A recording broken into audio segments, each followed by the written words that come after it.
What is up, my Sabronis and my fans of Galion Tiger football and most importantly, Galion track now at this point in time? I am here for take number 2 with my boy Jacob Chambers. Jacob Chambers, how are you? Pretty good. This is take 2 because the first time we did this back in like early December, right after our football banquet. I thought like, oh, it'd be a great time to do all this, get this done. And I decided to have audio problems because I'm rookie and don't know what I'm doing. So thanks for coming back and doing this with me. Live and you learn. So Chambers and I, we've known each other for a very, very, very, very long time now, like 6 years. 6 years because seventh grade. You were 7th grade when I coached you in track for the first time. You and Zach Silly and Cohen Adams all during a great time of COVID. And then 8th grade, I got to student teach you guys, had you in track some more. And then obviously the last 4 years, we got to spend some time in football together and track in some capacities. But I've always been a middle school track guy for old Coach Scribbs. Yeah. So, we're just here kind of talk about life for you and sports and your journey of everything. Talk a little bit of football and basketball now at this point in time. As we record this, the national championship game is tonight between Indiana and Miami. So who do you think is going to win and why? I want Miami to win. To be honest. Why? I don't know. My God, Miami people are the worst. I mean, I'm not going to disagree, but I'm not a big Kurt Signetti fan. See, I like Signetti. I can't stand Mendoza. I don't I like him cannot either. stand anything Mendoza says, anything Mendoza does. He's just too corny for me. It's too much, yeah. Signetti's very Coach Dick-like. He is. Is that why you don't like him? No, I mean, I don't know. He's a good coach. He's got a good attitude for it. I don't know. I just don't like him. But it's definitely Mendoza, too. So you're rooting for Miami. You think Miami gets it done, or you think Indiana's? No, I think Indiana's going to win. I said after the after the semifinal, like whatever it is, it's 20. Take 20 and a half for them. Take 3 touchdowns because they're just throttling everybody. Yeah. Obviously, like I said, it's tonight, and so this will probably get posted early tomorrow morning. So your prediction, you can go ahead and say Indiana real quick. Yeah, Indiana. And then I'll cut it. And you can say Miami real quick. Miami. So now either way, you were right. I'm already right. Yeah. And so it'll be a good, fun football game. I get to this point in time and I get sad because it's like if you think about it, we have national championship tonight. You have 2 NFL games next week, and then you have Super Bowl. You have 4 football games left. Then it's nothing till mid next. I know. This year. And your football career at least is over now. Yeah.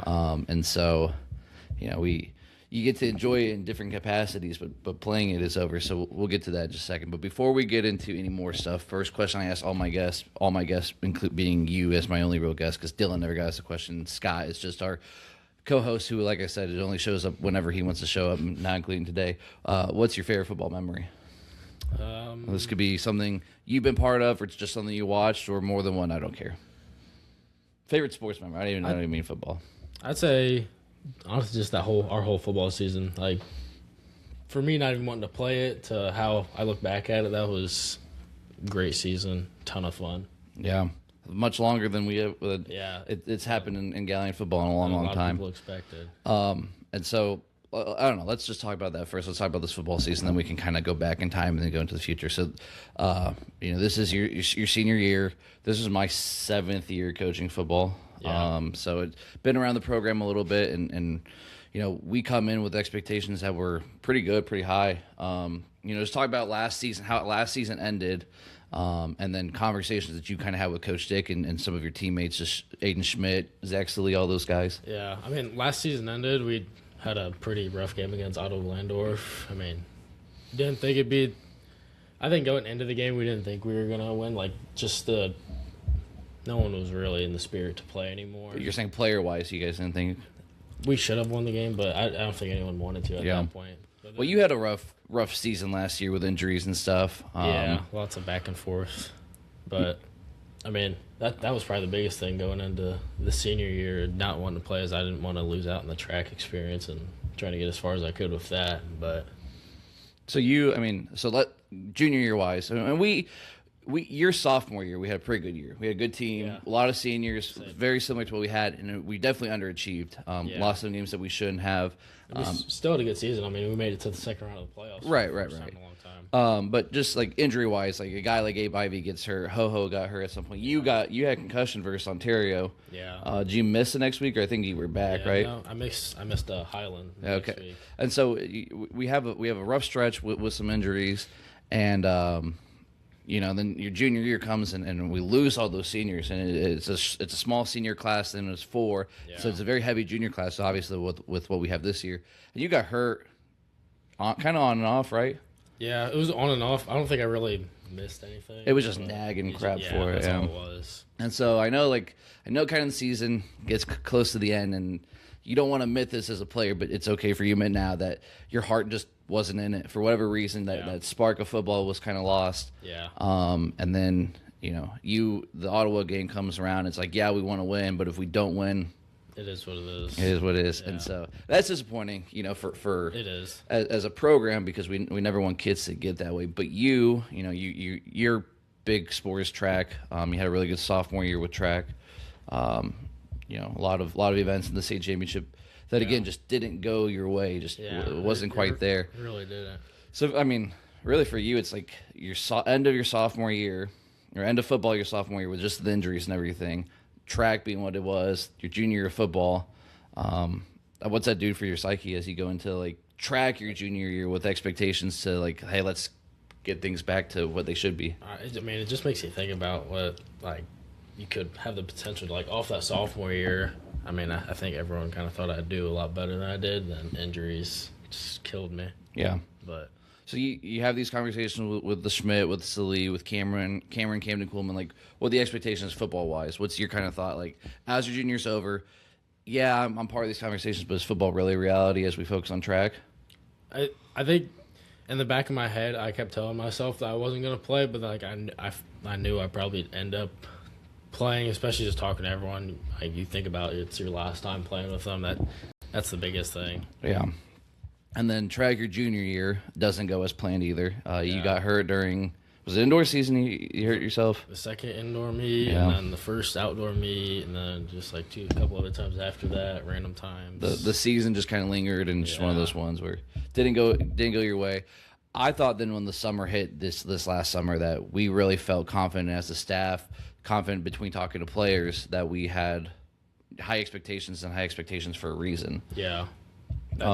Especially with, like that junior year, we had 4 seniors. Coming back into a big senior class. And I know for you too, during the summer, you had some track stuff that was still important for you to balance and everything. Do you think, just talk about like your conversations with Coach Dick, your conversations with other coaches, with other kids, how did that, managing that track stuff, because it's important to you, while also knowing how important you are to our football season, just kind of, what were those conversations like? There was mixed conversations I had with multiple coaches. Like my coach down in Columbus, I called him and talked to him about it because he's a football coach too. And like what he told me, if you think you're going to regret it, play. You don't want to look back and wish you didn't play it. And that was a big thing. And then with Coach Dick too, like I knew it'd hurt the team. He explained to me, like, I either got to be all in or don't be in at all. Fairly, you think? Yeah, fair. So, like, what point during the summer where did you finally hit, like, I had to be all in? And you knew that you'd be all in, and you wanted not just do it for everybody else, but do it for yourself and do it for, just the team. When was that all in point? Probably when, like, the 7-on-7 started and stuff, and realized football is still kind of fun. Getting to compete, getting to compete is fun. I didn't even get to play for, I think, till the last 7-on-7, Hoover? I think, yeah. I know that the summer can linger on. June especially, we do a good balance here, I think, with our basketball kids. Of June is a basketball heavy month. Yeah. Football is a July heavy month.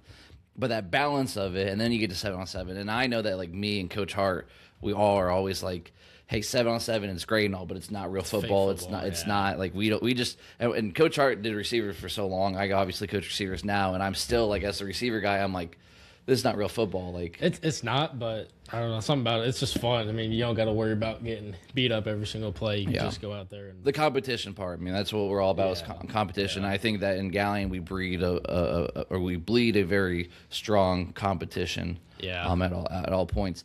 Obviously, August hits then, and we have, I thought, great 2-a-days, great camp days. We go scrimmage, Lexington, Tiffin, and those both kind of go our way. We just feel good. Yeah. And I'll tell you what. That Friday, that first Friday of the season, when St. Mary's came to town after a long bus ride for them, and everybody just 19-point dogs. Oh, yeah. And then you guys you guys played your hearts out.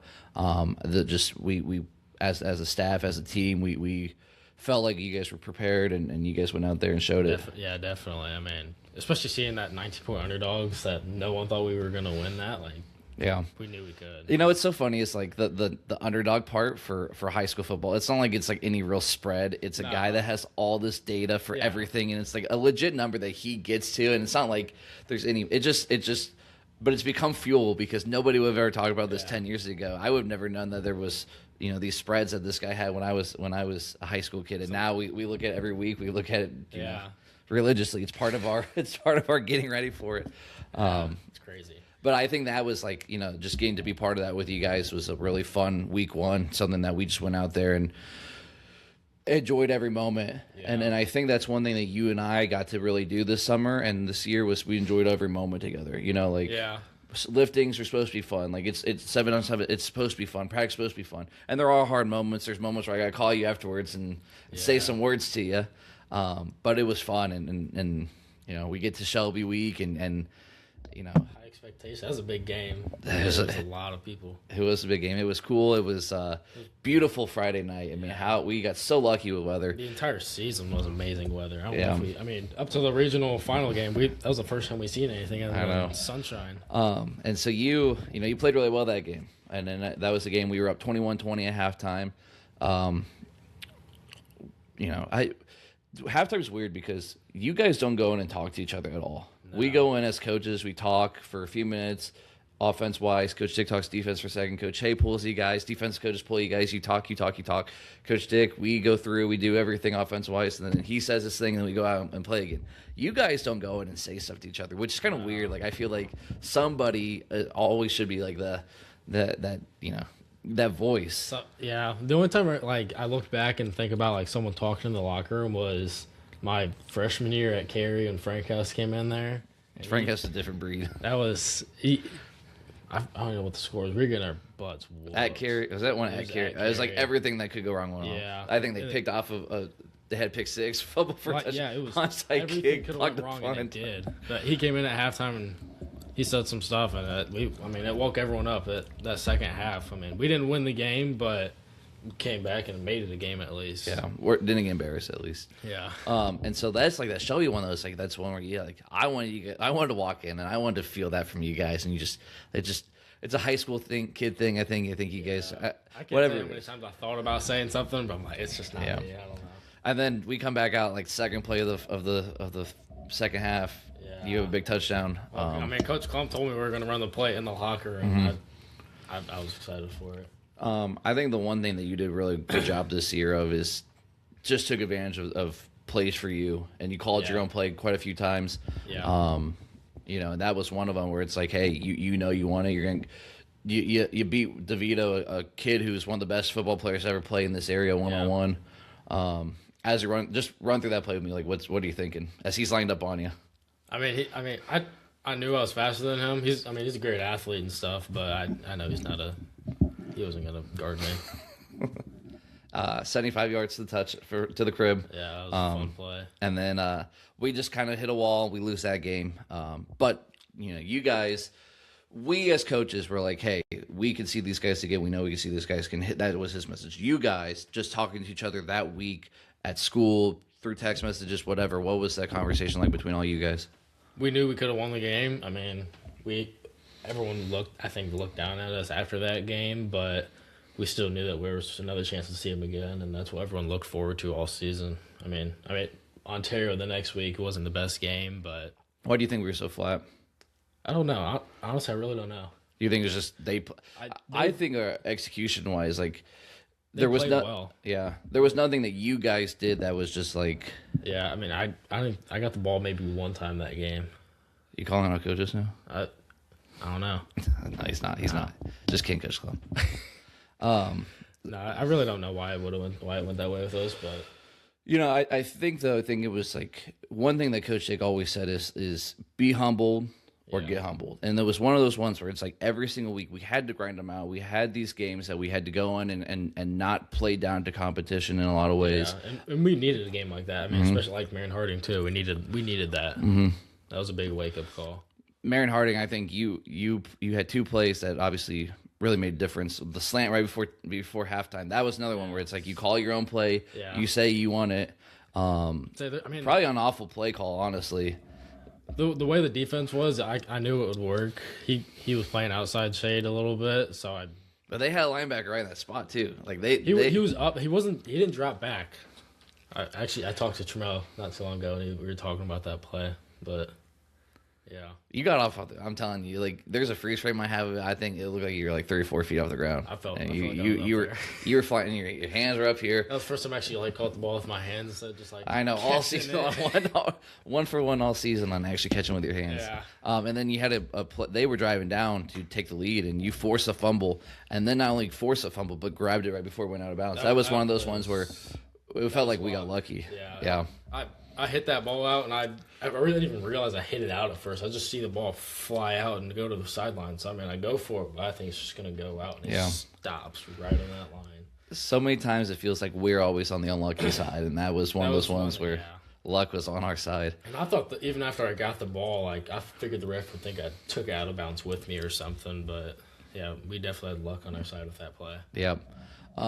That one obviously, means a little bit more for me than some of the others. So that was fun to, obviously be part of. And then week 10 hits, and week 10 is a chance to go 9-1, get the 2 seed, be the second team in the MOAC, all those things that we know what's there and what leads to after that. And right before halftime, you get hurt. And just in that moment, real quick, just what was your thought as you're laying there for a second, and then just kind of like, what are you thinking for the rest of this game or this half and then this game? Initially right after the injury, you have all the adrenaline. So it hurt, but I didn't know what it was. I came off the sideline and Dawson had me walking around doing calf races and stuff on it. And I'm like, it hurts. He told me I'm gonna play, but then we go in there and they start feeling around a little more. You're like, nah, that's broken. You're not going back out there. So as that game's over and inevitably that you're going to go to the x-ray and everything, just what's your thoughts as it plays out? Just got through 10 games and we have hopefully plenty more in front of us. What were you thinking that moment, that night?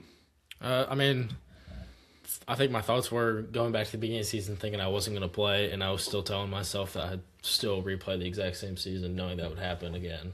Yeah. I just enjoyed it. I think that helped me with it too, knowing I got a really good season out of it. Yeah. You had a great regular season, and I'm glad that you got to be part of it. And then obviously, you get the news that night you went to the hospital that was broken. Your season's over. It wasn't going to heal in time for any even deep playoff run. But that first week then was a bye week. As a player, I know you didn't get to practice, but what did you think of the bye week, and what did you think as a staff tried to maneuver a bye week for you guys? Not actually getting to practice with it was definitely different, but it was just different. You get a week to fully at least try and recover, and then get to go watch another game or something. Or I guess no, they didn't have. Yeah, there would have been. It was Cloverleaf and Bay Village. Yeah, we watched them at Schmidt's house.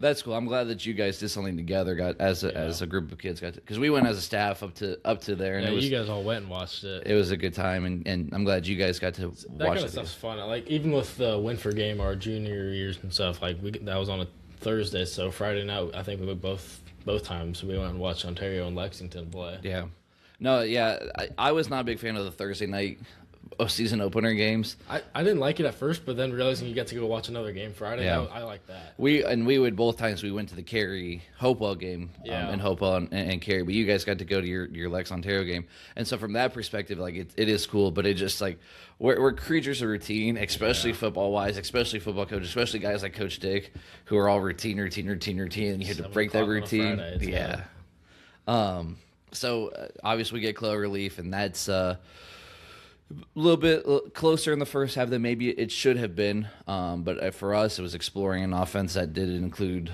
a guy that was able to stretch the field as much as you did. What was your thoughts so far? Because, again, it was every Friday night, I was like, how can we get better and better weather? How could it be so perfect? What were your thoughts, especially 6 o'clock when the team's warming up together and you're wearing street clothes? What was that like for you? It's different. Going into the game, I knew they'd win the game, but the biggest thing was learning how to win the game differently.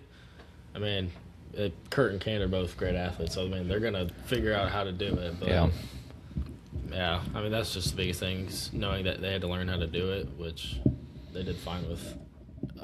You had your fair share of being injured. Like like you said, your sophomore year, you missed a game with a concussion stuff. But being on the sidelines all of Friday night, because you got to even play some varsity reps as a freshman, and so your high school career, you're on the field and not much on the sideline. If it is, it's not for very long, and so just that whole game, it just slows the game down so much more being on the sideline. Yeah, it's awful. You got to put on your coaching hat a little bit. I give you some role. Hey, help me with this. Keep your eye out on this. Do this for me, and you did a good job. It definitely sucks though. Yeah. And then we get that one, and it felt like the next week, the Perkins week, was as a coach, as a player, it's definitely the biggest game I feel like I've ever got to be part of. Yeah, that was fun. I mean, just being on the sideline, that was fun. The energy was in the stadium, was there. It was awesome. I have never seen our stadium packed like that. Yeah, that was so cool.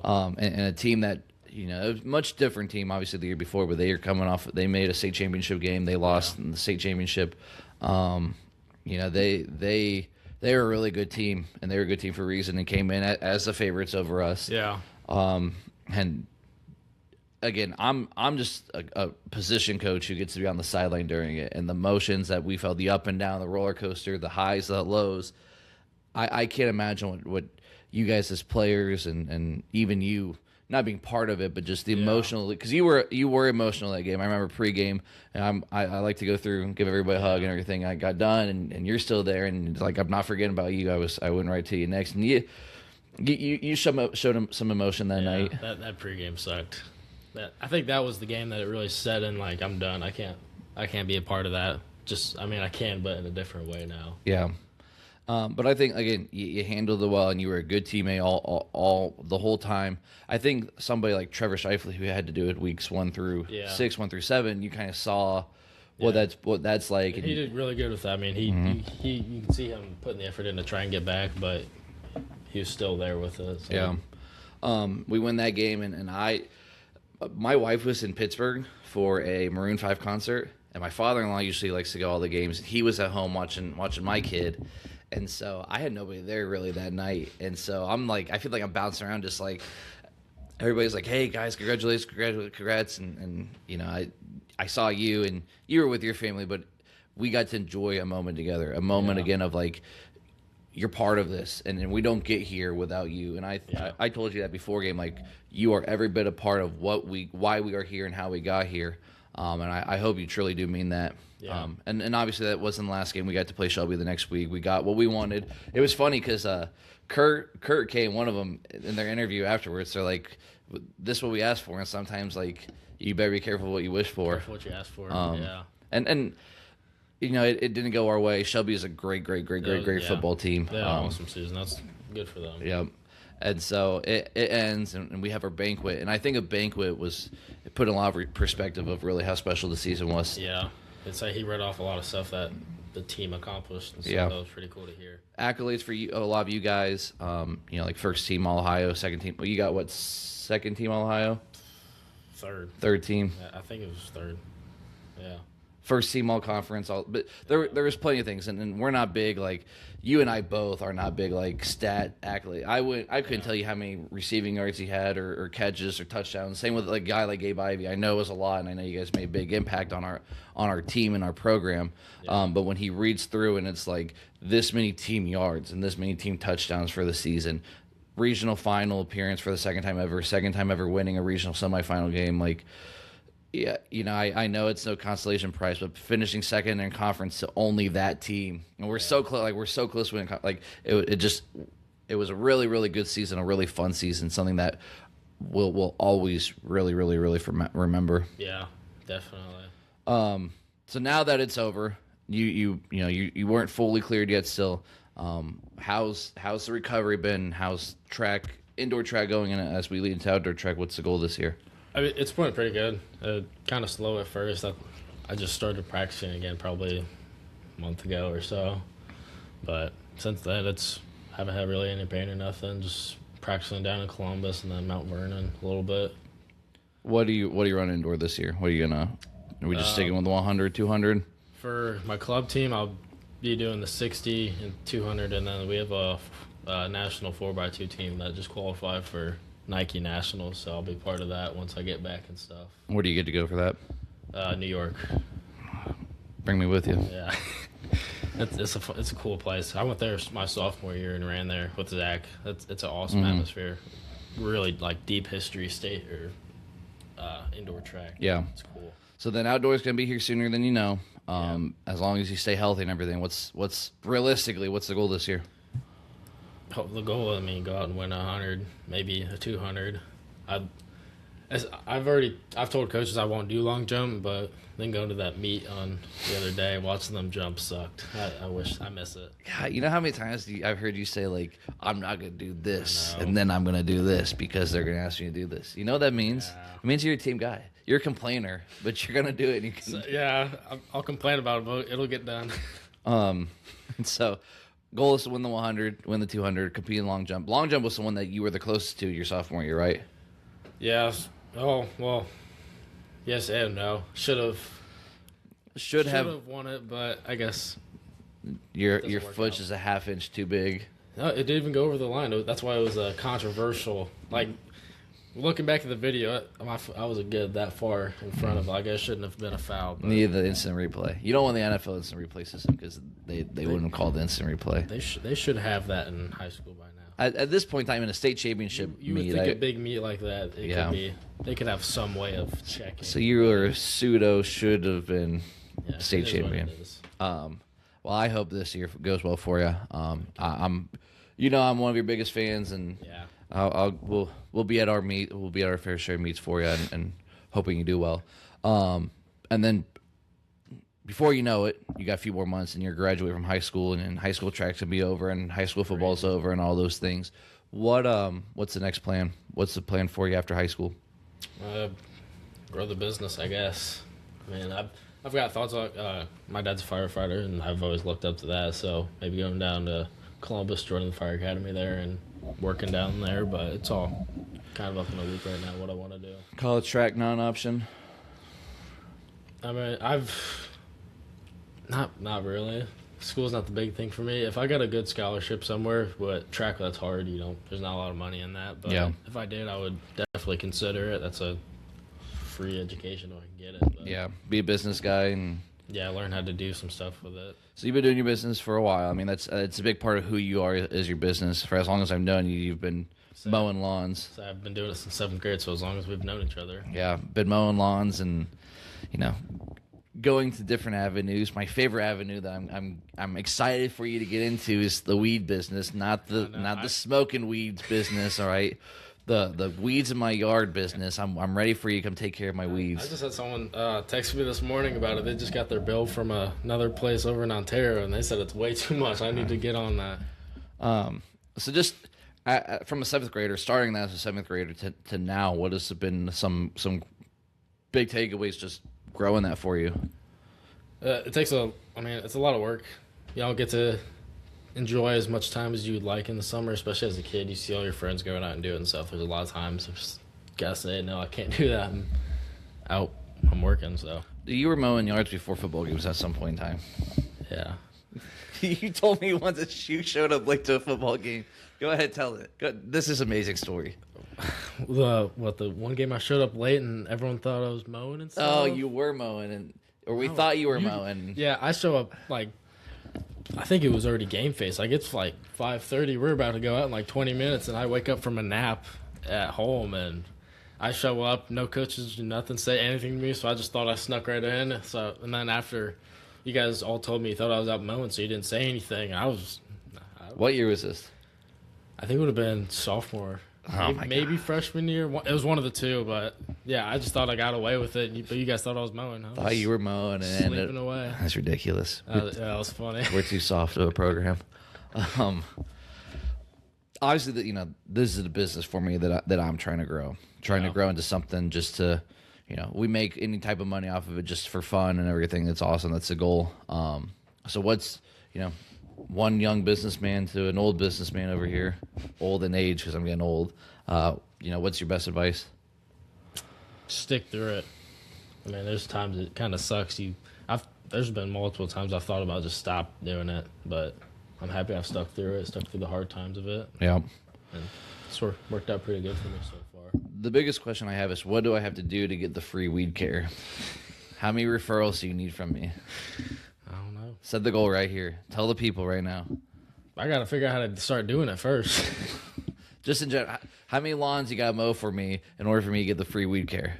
If you give me 5 to 10, somewhere in there. All right, 5 to 10 lawns. Phone number, we're going to put it right here. Tell them the phone number. 409-631-9188. And he's even wearing the merchandise. He showed up like he didn't even know we were gonna talk business wise, and he's got the merchandise, he's got the logo on. I like that. Honestly, I'll take a free hoodie too. I'll get you 5 to 10. I need to get some. Everyone's asked me for one. I need to get some more made. I like it. I need to I got this off Amazon. I'm at like $7 for real. I've got a couple flags. I uploaded it on Amazon, and it got here. It took like 3.5 weeks, but when it finally got here, it was really wrinkled. There was some yellow stains on it that came out. But it's so cool looking at it. Yeah, and it's the only piece of any type of legit merchandise. So I need to get some merch out there. Yeah, get the merch out there. We could do a collab. The Sabo Standard Podcast present. See, the candle business, the wife's candle business.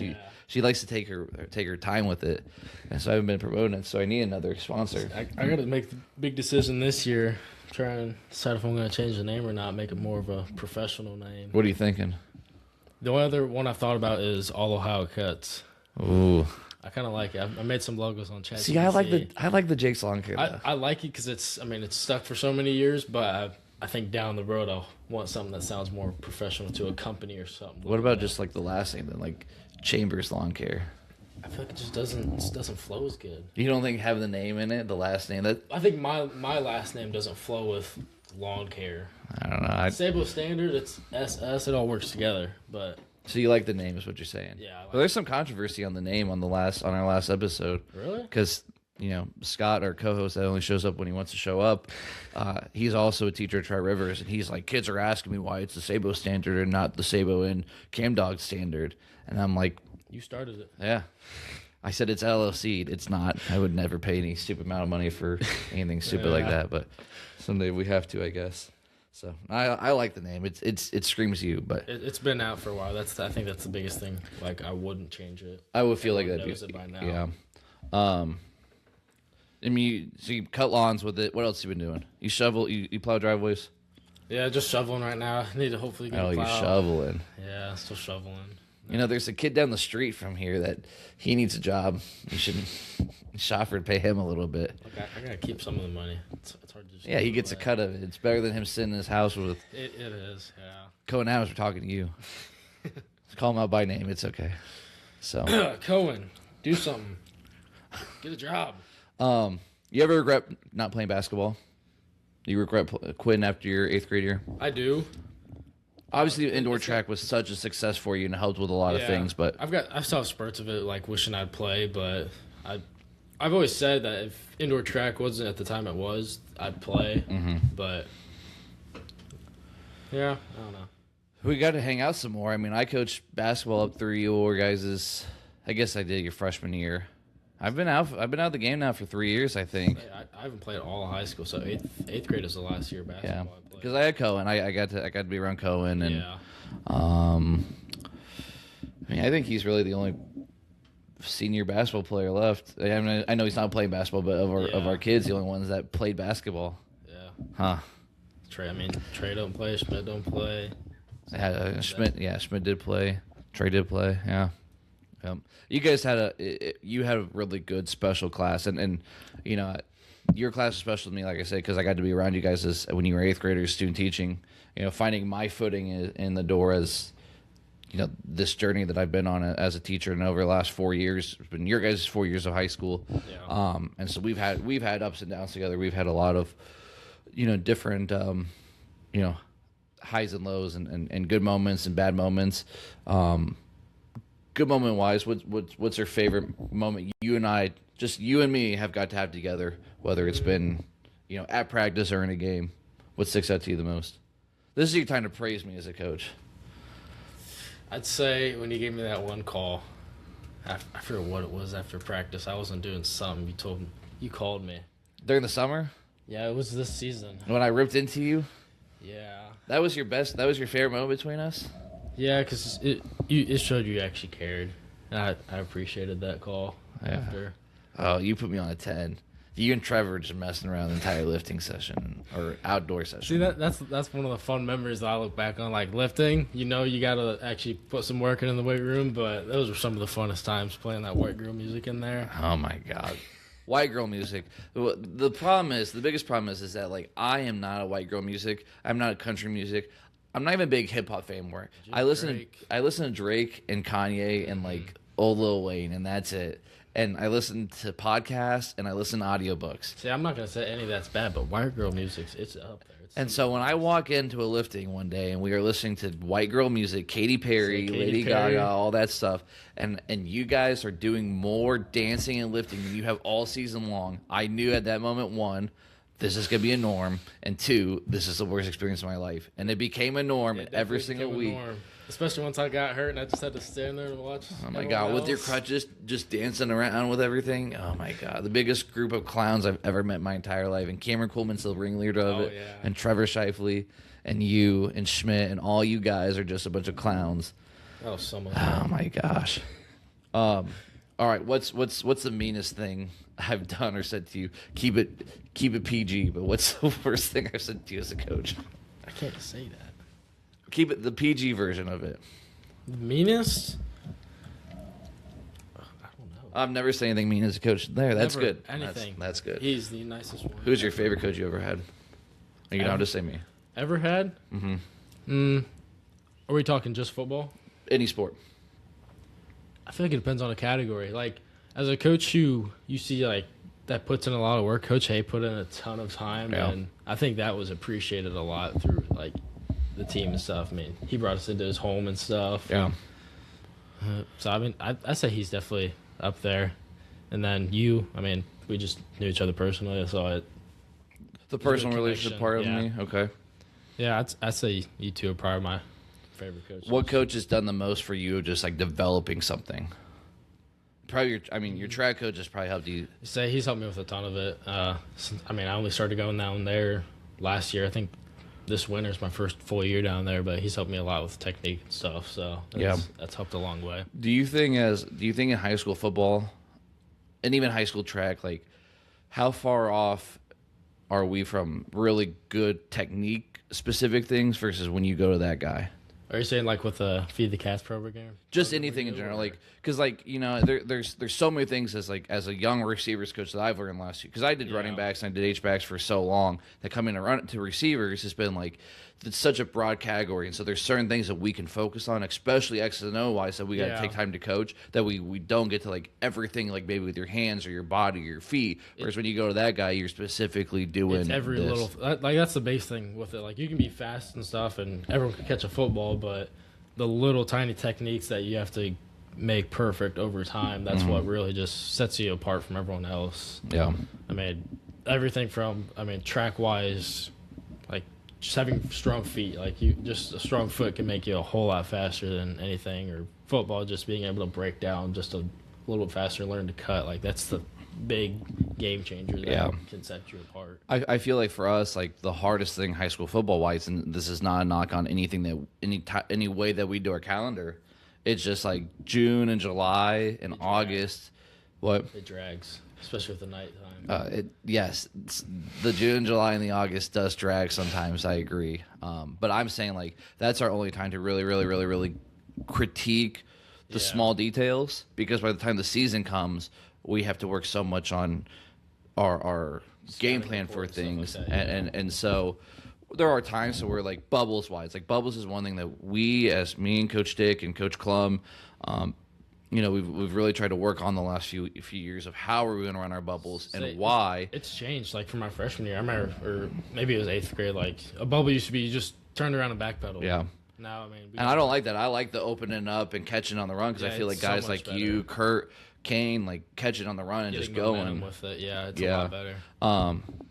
But unless we really hit it hard June, July, and August, then the season comes in when we're ready for it. Then we got to take. Then the time afterwards becomes a thing. Yeah, and it's really hard to be able to focus on those minute details. Yeah, it's hard to find the extra time already on top of what we do.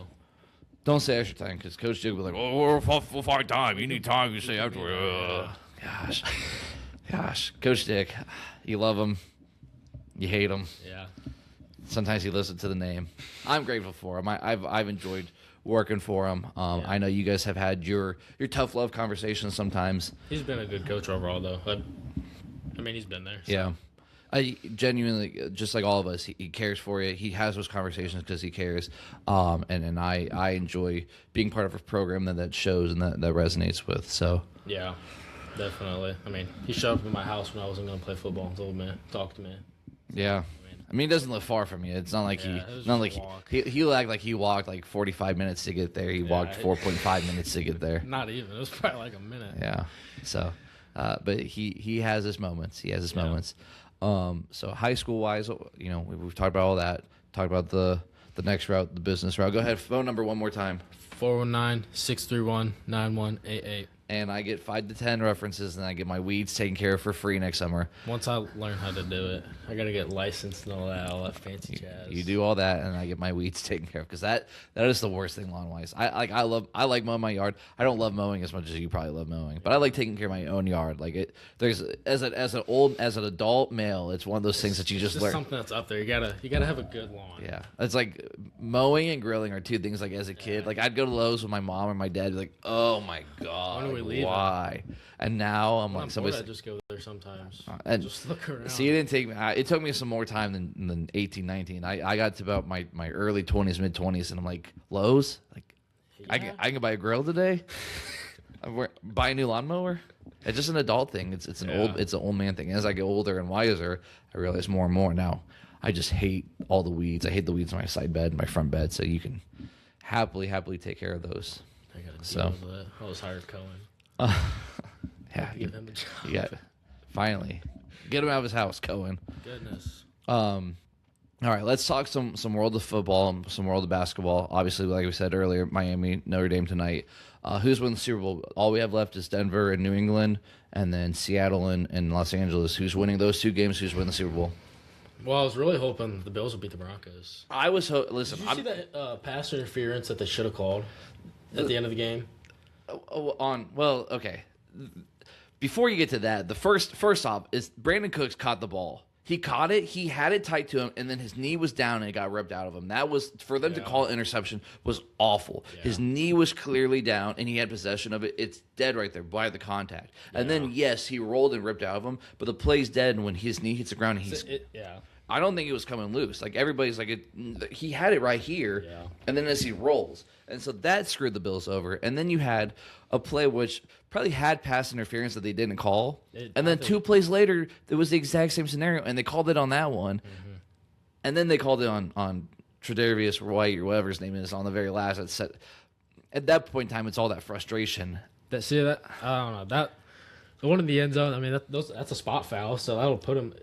It was at the 2-yard line, so whether it was a spot or But I mean, the defender definitely didn't go for that ball. He grabbed his arm. I was pretty annoyed with that call. I was. I'm not a big Bills fan by any means, but I like Josh Allen. I was hoping that this was his year to get one. And I don't. As a Steeler fan, Denver and New England have beaten us so many times in the playoffs that I don't like either of those teams. See the hard. I mean, I don't watch NFL really. So I kind of watched the bits of the Broncos and Bills game, and I like the Bills. I mean, I'll be a Browns fan, but I like the Bills. You got to root for somebody come the postseason because you guys don't make it there often. I mean, we do as Steelers fans, and then we just get dog whooped. And I was at that game Monday night. I went to that Steelers game. Yeah. It was stupid. It was fun till the fourth quarter, and then it's been a very rough week of Steelers game. So anyway, all right, Denver and New England. Who's winning? Two great defenses. I think New England will. Okay. And then I think Texans will. I think Texans will win out. The Texans lost, buddy. Wait. Texans lost. They lost last night? They lost to New England. See, I didn't even watch the games. I didn't even know that. Are you serious? It was Denver beat the Bills, and then New England beat the Texans. See, that shows you how much I watch. All right. Yeah. It's all right. I got this. I got the script for you. Seattle and the Rams. Who's winning that one? It's a shot in the dark at this point for you. Let's go Rams. All right, in the Super Bowl, you have the Patriots and the Rams. That's a rematch of Super Bowl. Patriots, I'll say, though. All right, Patriots over the Rams. Okay, Vrabel gets it. Man, I didn't even know the Texans lost last night. Yeah, they lost. Stroud had like 4 turnovers in the first half. Oh, I did hear about that, actually. Yeah. 2 of them were his fault. 2 of them I thought weren't as much his fault. People won't put the blame on him, but I mean, he had 4 turnovers against the Steelers too, and their defense just made old man Aaron Rodgers look sad. Basketball wise, you watch the NBA, college basketball. I mean, I'll see bits of college basketball, but that's really it. Not really in NBA. It's all too much drama. Yeah, I like the NBA. I've always been one that I defend it now, more than most people do. I think that they want to complain about a lot of things. It's not a perfect sport, but you can't have a perfect sport. Yeah, people want to complain about the defense. I think NBA-wise, the players are so offensively gifted that it's hard to play great defense 82 games and hold teams to whatever expectation people want to hold them to, because in the 90s, like, every team had one great offensive player. Not everybody was offensively gifted like they are now. Like, it doesn't matter who you are in the NBA. Like, all these guys could make threes, and they have great footwork, and they have great hand. And so to play great defense against guys that are just like already, it's the best. Yeah, it's just the expectation is too high. Yeah. College basketball, I used to be a big college basketball guy until Thad Matta left. And all that. Oh, I love March Madness when I get into it now. February will come and I'll start watching more. Yeah, but with Aaron Kraft and Thad Matta and Sullinger and William Buford and David, like, all those guys, like, I grew up with Ohio State basketball. Like, I was all about Ohio State basketball at that point in time. Changed a little bit as I've gotten older. I also, like, my wife is very tired of football season, as you can guess, and so it's almost to the point of, like, this is kind of the break time from sports a little bit. So a big thing with, like, especially college sports now, the transfer portal and all that. Even high school now, transferring and stuff. Did you see Jameer? Do you know who that Jameer is? Is it the kid going Big Walnut now or something? Yeah. That's a big move for him from Wayne. That's down in Dayton area. Yeah. It's transfer portal. I mean, I've talked it on Scott and I talk it so much. I always say, like, I think kids deserve one free transfer in college. Yeah. The second one, there's got to be some regulations. And stuff like that. The second one, you got to sit out a year. That way, you're not jump year to year. And then high school wise, like, it's happened in high school football because of the open enrollment. I don't think even NIL now. I mean, I don't think that you and I don't think the place of us talking Ohio transfers is the smartest decision right now. We don't want to go into a conversation that not appropriate to have, as long as I'm still coaching and you're still a high school kid. Maybe when my retirement comes from the high school coaching ranks, we can have that conversation. You know where I'm hinting at, correct? Mm-hmm. Okay, good. Anything else for the good of the order? I don't think so. I don't even know how long this has been going on. I don't know. All good conversation. Yeah. Well, I appreciate you. I think you're a great kid with a great future. I've enjoyed my time being around you. I think you're a good leader. I think that you are a good friend, a good kid, and you have a good business and a good heart. Appreciate it. And you're surrounded by good kids. Your entire senior class has brought me a lot of joy. Brought a lot of people a lot of joy. Yeah, I think that you guys have influenced next year's seniors and the seniors after that and the seniors after that in ways that you'll not understand until afterwards. I hope someday you coach in some capacity and just be around kids and share some of your knowledge and share your perspective. Like, hey, this is where I was at this point in my life, and I didn't want to do it, but I did it, and I'm happy I did. Like you said, you broke your leg, and the first thing you thought afterwards, a self-reflection was, I agree that whole season, it happened again. Yep. I think I was more upset about your broken leg than not maybe you. Yeah. I sent you a text that night, and I was like, man, like, because I was sad for you. I really was heartbroken for you. So I know you reached out to me, and then another one was Mr. Tyrell. He reached out to me. He sent me something pretty nice. Yeah. But it definitely helped reading some of the stuff from you guys. That hope to get through it a little bit. Yep. All right. Well, last time we ended this, you didn't know how it ended because you're like, I've never actually listened to your podcast. A bunch of fake haters around here. But now that you've been around the block, have you listened to it since our last recording, by the way, that didn't obviously go on air? I mean, I see your TikTok clips. Oh, my God. He still doesn't listen to the podcast. Look, I'm not a long podcast listener. I don't got a lot of time. I need you to just hit play on it. Okay, put the volume real low, hit play, and let it just play through on like Apple or Spotify. And send all your friends and tell them to do that too. Let's get this growing for me. Hey, I got hour drive to Columbus like 4 times a week. I'll throw it on. I'll throw it on tonight. I'll listen to. Yeah, I don't need you to listen to it. Listen, if you don't want to listen to it, just have it play all the way through. That way, Apple or Spotify is like, yeah, you got to listen there. That's all we need. Okay. So, but do you remember how we end this? No. Oh my God, I hate him. Well, it's been like Jamal Williams, my favorite quote. Oh, if you're gonna piss on the pup. Or Oh piss on my God. Look. Let me think real quick. Hold up. Jamal Williams, after a Detroit Lions training camp practice when they were on Hard Knocks, gathered them all around. He gave this real emotional speech. If you're gonna piss like a puppy, stay on the porch. Let the big dogs eat. Big dogs eat. If you're gonna piss like a puppy, stay on the porch. Let the big dogs eat. How many times did you hear me say that during your 4-year high school career? Don't you have a T-shirt? I have a sweater. Yeah, you got a sweater with it on the back. Yeah. So it's not just all fake. I've said that to you. Yeah, he's said that for years. Yeah. Good. I want everybody to know it's not a fake thing. It's all legit. It's all right. around. Jamal Williams, go ahead and hit it for us. If you're gonna piss like a puppy, stay on the porch. Let the big dogs eat. Yeah, let's go. The standard is the standard. That's our motto. That's our creed. That's our approach. Because if you go piss like a puppy, stay on the porch and let the big dogs eat.